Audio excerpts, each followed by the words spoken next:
Hey y'all, so this is week 1, lesson 2, and we're starting with a question. For lesson 1, you had to do a close read of the end and the beginning, and so now I'm asking that you, for your bell ringer, before you start your analysis, I'd like for you to write a response to the question. What is the theme? What is the theme of the end and the beginning? I believe the poet's name is Wisława Szymborska.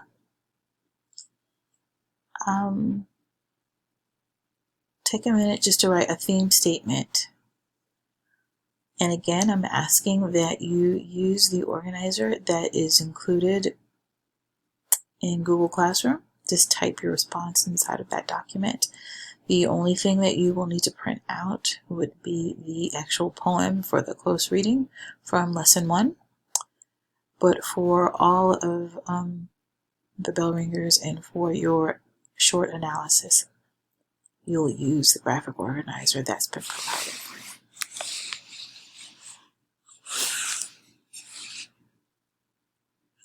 So a quick review of writing your analysis. I'm not asking for an essay, I'm just asking for a paragraph in this instance. But I just want to reiterate the importance of your analysis being well written. So for the topic sentence, the first sentence of your paragraph, it should establish what your paragraph is going to be about. And in this instance, you will be answering the question in regards to the theme that you discovered in the poem, the end and the beginning. After that, you'll move to providing textual evidence to support your statement for your topic sentence. And that would be direct quotations. Please remember to use transition words and phrases. And when you move from your textual evidence, you'll then move into your commentary. And that's when you're elaborating on that evidence and how it supports the theme that you discovered in the text. Please, you guys, I can't stress to you enough how when you're choosing your quotations, they have to be weighty. They have to actually present a strong case for what you're trying to prove. So in this case, you're telling us that this is the theme. Well, how do you know? And I can't stress enough how important it is that you make good choices when you're selecting your textual evidence. And when you move from your textual evidence, you'll go into your commentary, as I just stated a moment ago. If you took really great notes with lesson 1, where you're writing down the things that you inferred, commenting on how the author crafted her work through the use of style devices, as well as symbolism and what have you.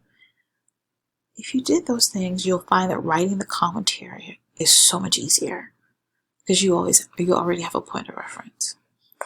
So make sure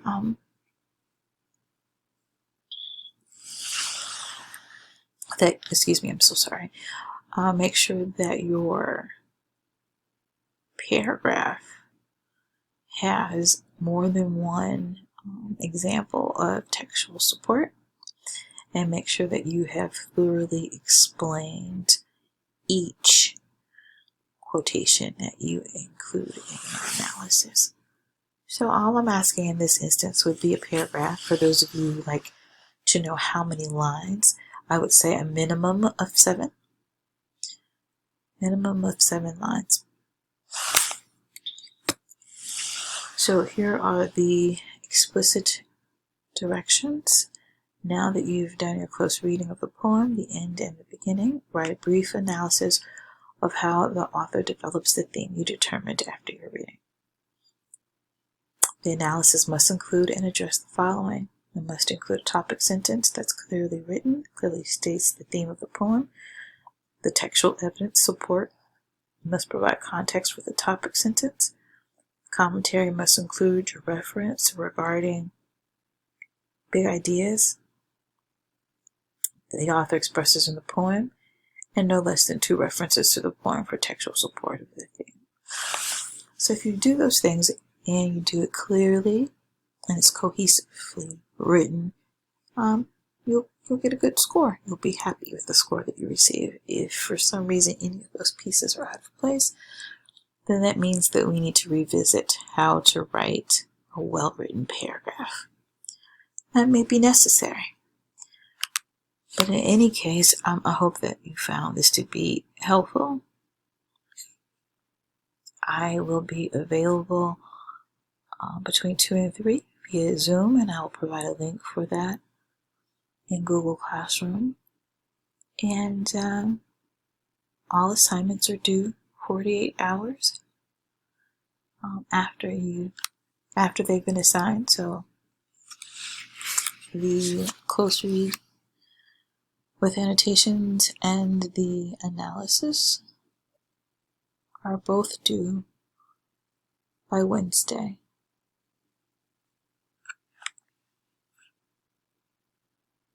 So that concludes lesson 2.